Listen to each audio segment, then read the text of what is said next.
Welcome back to our channel Teja Reddy London blog. So ఈ short video లాగే చేస్తాను. ఇది వచ్చేసి నేను పెద్ద లెంత్ వీడియో లాగా చేయాలనుకోవట్లేదు అనమాట.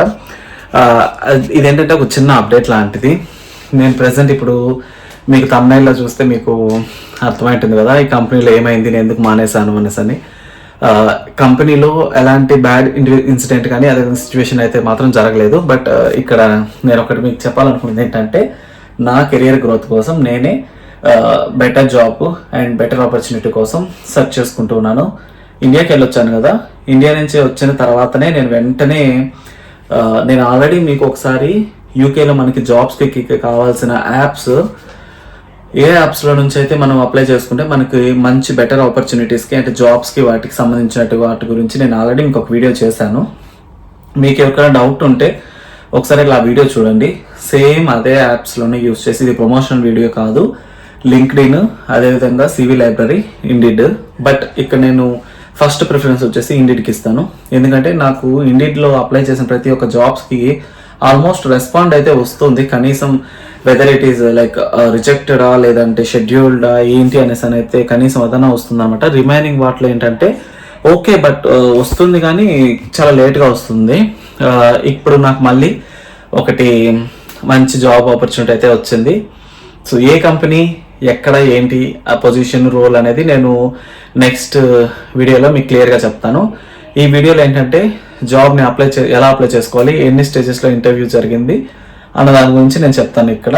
సో ఏంటంటే ఫస్ట్ నేను ఇండియా నుంచి రాగానే ఇప్పుడున్న ప్రెసెంట్ ఉన్న కంపెనీలో నాకు అంతా బాగానే ఉంది, చాలా హ్యాపీగా జరుగుతుంది. బట్ స్టిల్ కానీ నాకు కెరియర్ గ్రోత్ కోసం అని చెప్పి నేను కంపెనీ మారాలనుకున్నాను. అందుకనేసి నేను ఇక్కడికి రాగానే, ఇండియా నుంచి యూకేకి రాగానే మళ్ళీ ఇండియాలోనే నేను జాబ్స్ అన్ని అప్లై చేశాను. ఆల్మోస్ట్ ఒక 12 to 13 జాబ్స్ అయితే అప్లై చేశాను అనమాట. అందులో నాకు ఒక 4 కంపెనీస్ నుంచి అయితే కాల్స్ వచ్చింది, మీరు స్టిల్ ఇంట్రెస్టెడ్గా ఉన్నారా అనేసి. ఎస్ ఐఎమ్ స్టిల్ ఇంట్రెస్టెడ్ అని చెప్తే ఇంకా వాళ్ళు ఓకే మీకు షెడ్యూల్ చేయాలని అనుకుంటే మేము కాల్ బ్యాక్ చేస్తాము అని చెప్పారు. బట్ నేను వెయిట్ చేస్తున్నాము, బట్ కానీ ఎవరైతే నాకు ఏం కాల్ ఏం చేయలేదు. బట్ కానీ ఒక 2 కంపెనీస్ నుంచి అయితే నాకు ఇంటర్వ్యూ షెడ్యూల్ అయిందనమాట. లైక్ వాళ్ళు కాల్ చేసి నెక్స్ట్ వీక్ సో డే మీకు ఇంటర్వ్యూ షెడ్యూల్ చేస్తున్నాము, మెయిల్ చేస్తాము అని చెప్పారు. అదేవిధంగా ఇంటర్వ్యూకి షెడ్యూల్ చేసి నాకు మెయిల్ చేశారు. అండ్ దాన్ని ఫాలోఅప్ చేసుకుంటూ నేను ట్యూస్డేకి నాకు ఇంటర్వ్యూకి అయితే షెడ్యూల్ చేశారనమాట. సో నాకు ట్యూస్డే అనేది లక్కీయెస్ట్ డే, అంటే చిన్నప్పటి నుంచి కూడా. సో ఇంకా అలాగే ట్యూస్డే ఇంటర్వ్యూ షెడ్యూల్ చేస్తారు. ఇంకా అదేవిధంగా సరే ఇంటర్వ్యూకి అటెండ్ అయ్యాను. ఇంటర్వ్యూ అనేది ఫస్ట్ ఇది ఫుడ్ ఇండస్ట్రీలో కాబట్టి ఫస్ట్ టెక్నికల్ రౌండ్ అనమాట. లైక్ ఈ కంపెనీకి 3 స్టేజెస్లో ఇంటర్వ్యూ చేశారు. ఫస్ట్ స్టేజ్ వచ్చేసి మొత్తం technical round. Technical questions almost నాకు 1.5 hour వరకు పట్టిందనమాట. ఫస్ట్ రౌండ్ ఏంటంటే టెక్నికల్ రౌండ్ అని చెప్పాను కదా. సో అందులో ఆల్మోస్ట్ నాకు ఒక 1.5 hour వరకు అయితే టెక్నికల్ రౌండ్ అయితే జరిగిందనమాట. అందులో ఒక మనకి ప్రజెంట్ నా రోల్ ఏంటి, నా కరెంట్ రెస్పాన్సిబిలిటీస్ ఏంటి, నేను ఏం చేస్తున్నాను, responsibilities, how many years like experience ఉంది, నాకు ఎన్ని ఇయర్స్గా ఎక్స్పీరియన్స్ ఉంది కంపెనీలో, ఇప్పుడు చేస్తున్న కంపెనీలో. అదేవిధంగా ఫుడ్ ఇండస్ట్రీస్లో ఎన్ని ఇయర్స్గా వర్క్ ఎక్స్పీరియన్స్ ఉంది, ఒకవేళ డైరీ ఇండస్ట్రీస్లో ఏదైనా ఎక్స్పీరియన్స్ ఉంటే సో అది ఎంత ఉంది, అండ్ అదేవిధంగా టెక్నికల్గా నాలెడ్జ్ ఎంత ఉంది, వీటన్నిటి గురించి ఆ టెక్నికల్ రౌండ్లో అడిగారనమాట.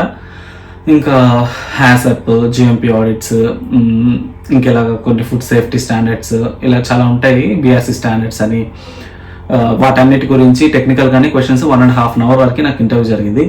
ఇంటర్వ్యూ అనేది ఎలా జరుగుతుంది అంటే మనం ఒక ఆన్సర్ ఇచ్చామంటే ఆ ఆన్సర్కి రిపీటెడ్గా నెక్స్ట్ క్వశ్చన్ అనేది వస్తుంది అనమాట. అంటే ఒక క్వశ్చన్కి ఒక జస్టిఫికేషన్, వాళ్ళు ఎక్స్పెక్ట్ చేసిన జస్టిఫికేషన్ వచ్చే వరకు రిపీటెడ్గా దాని మీదనే క్వశ్చన్స్ అనేటివి రిపీట్ చేస్తూ వస్తారు. సో మనం దానికి వాళ్ళకి కావాల్సిన ఆన్సర్ వచ్చే వాళ్ళకి మనకి కంటిన్యూగా అడుగుతూ ఉంటారు. సో అది టెక్నికల్ రౌండ్. ఫస్ట్ ఈ టెక్నికల్ రౌండ్ అయిపోయిన తర్వాత నేను ఇంకా అయిపోయింది ఇంటర్వ్యూ, ఇంటికి వచ్చేసాను. అయితే నెక్స్ట్ మళ్ళీ ఒక 2 days తర్వాత నాకు కాల్ వచ్చి లైక్ ఇలాగా టెక్నికల్ రౌండ్ మీరు క్వాలిఫై అయ్యారు, నెక్స్ట్ వచ్చేసి జిఎంపీ ఆడిట్ రౌండ్ ఉంటుంది. సో జిఎంపీ ఆడిట్ రౌండ్కి మీరు సెలెక్ట్ అయ్యారు, if you are still interested so that you can come for second round అనేసి అని అన్నారు. ఓకే అని చెప్పని నేను సెకండ్ రౌండ్కి వెళ్ళాను అనమాట. బట్ నాకు అది జిఎంపీ ఆడిట్ అని తెలీదు, జస్ట్ సెకండ్ రౌండ్ అని చెప్పారు. వెళ్ళిన తర్వాత ఒక స్టిక్ ప్యాడ్, అదేవిధంగా ఒక పేపర్, ఒక పెన్ను ఇచ్చేసారు ఒక స్టిక్ ప్యాడ్తో పాటు. ఏం చెప్పలేదు, బట్ కానీ అది నాకు వాళ్ళ పెన్ను పేపర్ ఇవ్వగానే అర్థమైపోయింది జిఎంపీ రౌండ్ అనేసి అని. గుడ్ మ్యానుఫ్యాక్చరింగ్ ప్రాక్టీసెస్ అనమాట జిఎంపీ అంటే. దీంట్లో ఏంటంటే మనకి ప్రొడక్షన్ జరిగే ఏరియాలో ప్రొడక్షన్ అదేవిధంగా సైట్ మొత్తం మీద కూడా ఎలాగా వర్క్ చేస్తున్నారు అండ్ ఏదైనా మిస్టేక్స్ ఉన్నాయా, ఏమైనా మిస్టేక్స్ ఉంటే ఆ పాయింట్స్ని ఐడెంటిఫై చేయడం.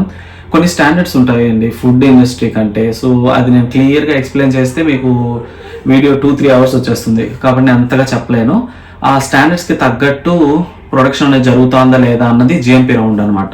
సో వాటిలో ఆ స్టాండర్డ్స్ నాకు ఐడియా ఉంటుంది కాబట్టి వాళ్ళు మనకేం చెప్పకుండా జస్ట్ అది ఇచ్చేసారు మన ఎక్స్పీరియన్స్ని టెస్ట్ చేయడానికి అన్నట్టుగా.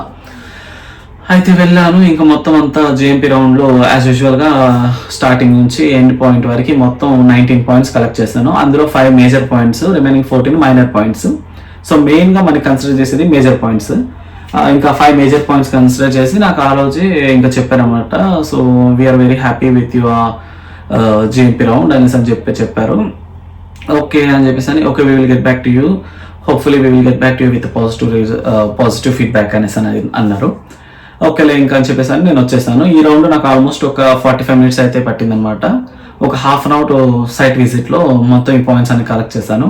నెక్స్ట్ వచ్చేసి ఇంకా ఒక 15 మినిట్స్ మొత్తం డిస్కస్ చేసాము. పెద్దగా ఎక్కువ డెప్త్గా వెళ్ళరు, జస్ట్ మనం కలెక్ట్ చేస్తున్న పాయింట్స్లో వాళ్ళు మేజర్ మైనర్ చూస్తారనమాట. నెక్స్ట్ డే ఇంకా 2 days తర్వాత కాల్ వచ్చింది నాకు, లైక్ మీరు ఫైనల్ రౌండ్కి సెలెక్ట్ అయ్యారు అనేసి అని. బట్ నాకు ఇలాగా 3 rounds ఉంటుందని తెలీదు, 1 or 2 ఉంటుంది అనుకున్నాను. బట్ ఇంకా థర్డ్ రౌండ్ అంటే ఏంట్రా వీళ్ళు మరీ ఓవర్గా పొజిషన్ ఏమో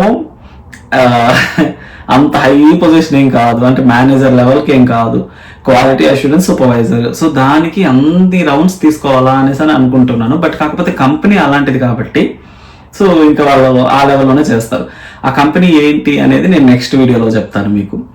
అయితే ఇంకా ఫైనల్ రౌండ్కి ప్రెజెంటేషన్కి సెలెక్ట్ అయ్యారు. If you would like to come for presentation final round you can అనేసి అని అన్నారు అనమాట. అయితే ఇక స్టిల్ ఐఎమ్ ఇంట్రెస్టెడ్ అని చెప్పేసి అని వస్తాను అని చెప్తే మళ్ళీ అతనే నాకు చెప్పారనమాట, ఇలా మీరు ఒక 10 to 15 slides అయితే ప్రిపేర్ చేసుకోండి. బట్ 10 minutes కూడా ఏంటి అంటే ఇప్పుడు నా కరెంట్ రోల్ అంటే ఇప్పుడు చేస్తున్న కంపెనీలో ఏ రోలు, దాని రెస్పాన్సిబిలిటీస్ అండ్ అదేవిధంగా టీమ్ మేనేజ్మెంట్ ఎలా చేస్తాను. అండ్ నేను ఎల్పీలో ఉన్నప్పుడు నా పేరు మీద ఒక బుక్ చాప్టర్ పబ్లిష్ చేశాను అనమాట మా ప్రొఫెసర్స్తో కలిపి.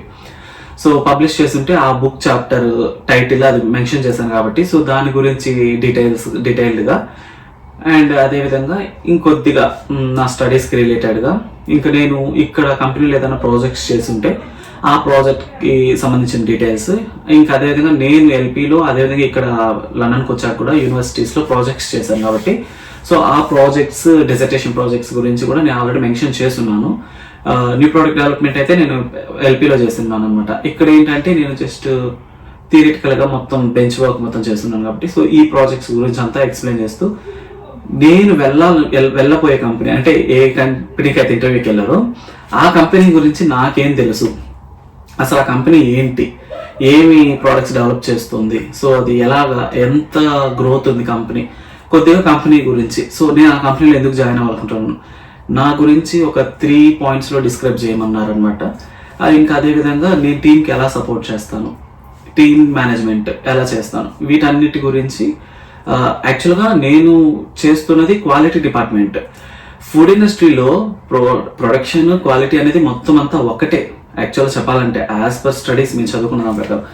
ఇక్కడ ఎలా ఉందంటే సిచ్యువేషన్స్ యూకే కంపెనీస్లో ప్రొడక్షన్ అనేది సపరేట్ టీమ్ అయిపోతుంది, క్వాలిటీ అనేది సపరేట్ టీమ్ అయిపోతుంది. సో ఇద్దరికి అండర్స్టాండింగ్ లేకపోవడం వల్ల కొద్దిగా మిస్కమ్యూనికేషన్స్ ఇలా జరుగుతూ ఉండడం, లోపల కోల్డ్ వార్ జరగడం ఇలా జరుగుతుంది అనమాట. ఈవెన్ ప్రెసెంట్ నేను చేస్తున్న కంపెనీలో కూడా అదే situation. It's all because of lack of knowledge. అక్కడ ఏంటంటే ప్రొడక్షన్ టీమ్కి లో ఉన్న మేనేజర్స్ కానీ సూపర్వైజర్స్ కానీ ఎవరైతే హెడ్ ఉంటారో వాళ్ళకి ఫుడ్ బ్యాక్గ్రౌండ్లో వాళ్ళు లేరనమాట. అందరూ బేస్డ్ ఆన్ ఎక్స్పీరియన్స్ వాళ్ళు మేనేజర్స్ సూపర్వైజర్స్ టీమ్ లీడర్స్ అలా అయిపోయారు. సో వాళ్ళకి అసలు బేసిక్స్ కానీ లైక్ ప్రాపర్ నాలెడ్జ్ ఉండకపోవడం వల్ల వాళ్ళు అంటే క్వాలిటీ టీమ్తో కొలాబరేట్ అవ్వట్లేదు. సో అదే ప్రాబ్లమ్స్ ఈ కంపెనీలో కూడా రాకూడదు అని చెప్పేసి అని ముందుగానే వాళ్ళు నన్ను అడిగారు అనమాట, ఎలాగ టీంని సపోర్ట్ చేస్తాను, ఎలాగ ఏంటి అని సార్. సో ఇదనమాట ప్రెజెంటేషన్లో ఇవన్నీ పాయింట్స్ కవర్ అయ్యేది ప్రెజెంటేషన్ ఇమ్మన్నారు. అండ్ నేను ప్రెజెంటేషన్ పీపీటీ ప్రిపేర్ చేసుకొని వెళ్ళాను. ఇంకా ప్రెజెంటేషన్ స్టార్ట్ చేశాను. టోటల్గా నాకు ఒక 30 minutes అయితే పట్టింది. 30 to 35 minutesలో అయిపోయింది అనమాట ప్రెజెంటేషన్ అంతా. అక్కడ కూడా ప్రెజెంటేషన్లో కూడా టెక్నికల్ హెడ్, అదేవిధంగా ఒక హెచ్ఆర్, వీళ్ళిద్దరితో జరిగింది నాకు అది. అండ్ ఫైనల్గా ప్రొడక్షన్ మేనేజర్ కూడా జాయిన్ అయ్యారు దాంట్లో. సో ఇవన్నీ చేసిన తర్వాత మొత్తం అలా అయిపోయింది ఆల్మోస్ట్. ఇంకా లాస్ట్ వచ్చేటప్పటికి శాలరీ. సో శాలరీకి వచ్చేటప్పటికి ఇంకా శాలరీ గురించి మాట్లాడారు. మేము శాలరీ గురించి డిస్కస్ చేసుకొని hopefully we will get back to you with positive feedback అనేసి అని చెప్పారు. అక్కడే చెప్పేశారు నాకు. అండ్ తర్వాత నెక్స్ట్ ఒక 1 weekలో అప్డేట్ చేస్తా అన్నారు. కానీ నాకు వెయిట్ చేస్తున్నా 1 week వరకు నాకు అసలు ఎలాంటి అప్డేట్ రాలేదు. ఫ్రైడే ఈవినింగ్ 4:30 అనమాట. నేను ఇంకా స్టిల్ కొద్దిగా టెన్షన్గా ఉంది, వస్తుందో రాదా అన్నట్టుగా. మేబీ శాలరీ గురించి ఏమైనా ఆలోచిస్తున్నారా అని అనుకుంటున్నాను. బట్ ఫ్రైడే ఈవినింగ్ 4:30కి నాకు కాల్ వచ్చింది. కాల్లో ఇంకా ఫస్ట్ ఫోన్ ఎత్తాగానే కంగ్రాచులేషన్స్ తేజ్ అనేసి అని అంటే నేను ఇంకా అర్థమైంది అనమాట. ఓకే, సక్సెస్ అయింది అనేసి అన్నట్టు. ఇంకా ఓకే నువ్వు సెలెక్ట్ అయ్యావు అని చెప్పి ఇంకా నోటీస్ పీరియడ్, అదేవిధంగా ఆఫర్ లెటర్ పంపుతాను అని చెప్పారు. అలాగా ఆఫర్ లెటర్ అయితే కంపెనీ నుంచి వచ్చింది. తర్వాత ఆఫర్ లెటర్ వచ్చిన తర్వాత ప్రాసెస్ ఏంటి అనేది నేను నెక్స్ట్ వీడియోలో చెప్తాను. సో నేను ఫైనల్గా నేను ఒకటి చెప్పాలనుకుంటున్నది ఏంటంటే, ఏదైనా జాబ్స్కి అప్లై చేశాము అంటే వస్తుంది. ఒకవేళ రాకపోతే కూడా మళ్ళీ రిపీటెడ్గా జాబ్స్కి అప్లై చేయండి, అంతేగాని రాలేదు అని చెప్పేసి అని బాధపడాల్సిన అవసరం లేదు. దానికి బెస్ట్ ఎగ్జాంపుల్గా నన్నే చెప్పుకుంటాను. ఎందుకంటే నేను స్టిల్ ఇప్పుడు ఒక కంపెనీలో వర్క్ చేస్తున్నాను. ఆ కంపెనీలో నేను ఆల్రెడీ వీడియో తీశాను, ఏ కంపెనీ అయినా సరే. ఆ కంపెనీలో జాయిన్ అవ్వకముందు నేను పార్ట్ టైం ఎక్కడైతే చేస్తున్నానో అక్కడే ఫుల్ టైమ్గా నేను అలా జాబ్ చేస్తున్నా, శాలరీ అంతా వస్తుంది. బట్ కానీ నాకు హ్యాపీనెస్ లేదనమాట. మాస్టర్స్ చేసి ఇన్ని lakhs మనీ మనం ఇక్కడ ఇన్వెస్ట్ చేసి స్టోర్ మేనేజర్ గాను ఇంకోటి గాను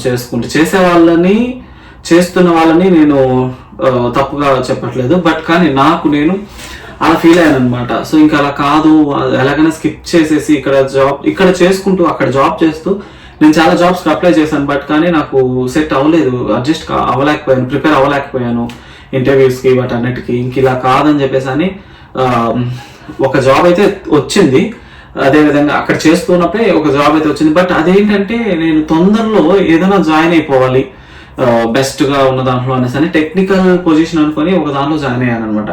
బట్ స్టిల్ అక్కడ జాయిన్ అయ్యాక మనకు తెలిసింది ఏంటంటే అది టెక్నికల్ వర్క్ కాదు, మళ్ళీ ఇది రాంగ్ స్టెప్ వేసానని చెప్పేసి వెంటనే స్కిప్ అయ్యాను. అక్కడ మాత్రం ఛాన్స్ తీసుకోకుండా విత్-ఇన్ 2 weeksలో నేను నోటీస్ జాయిన్ అవ్వడం, ట్రైనింగ్లో ఉండగానే ఇచ్చేసాను నోటీస్ అన్నట్టు. మానేస్తాను, నాకు సెట్ కాదు అనేసి అని ఇచ్చేసాక లిటరల్గా 1 month వరకు నేను ఎన్ని కంపెనీస్కి అప్లై చేశానంటే ఆల్మోస్ట్ ఒక 45 కంపెనీస్కి నేను జాబ్స్కి అయితే అప్లై చేశాను.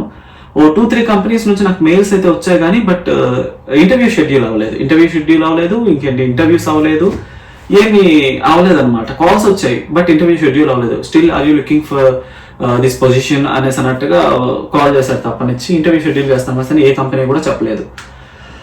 ఇంకా అలా ఉన్నప్పుడు మా ఫ్రెండ్ ఆల్రెడీ ఒక అమ్మాయి నా వీడియోస్లో చూస్తూ ఉంటారు కదా, సో తను ఆల్రెడీ ఈ కంపెనీలో చేస్తుంది అనమాట. తను రెఫర్ చేసింది, ఇలాగా మా కంపెనీలో వేకెన్సీ ఉంది అని చెప్పేసి అని తనే నాకు అప్లికేషన్ అప్లై చేసింది అనమాట. అప్లికేషన్ ఫిల్ చేసి వాళ్ళ కంపెనీకి ఇవ్వడం, అలా ఇంటర్వ్యూకి కాల్ చేయడం, ఇంకా వెళ్ళడం, అలా ఇంటర్వ్యూ అయింది. సో ఇంటర్వ్యూ అయిపోవడం, సెలెక్ట్ అయిపోయాను. ఇంకా అట్లా ఇప్పుడు ఒక 8 monthsగా ఆ కంపెనీలో జాబ్ చేశాను.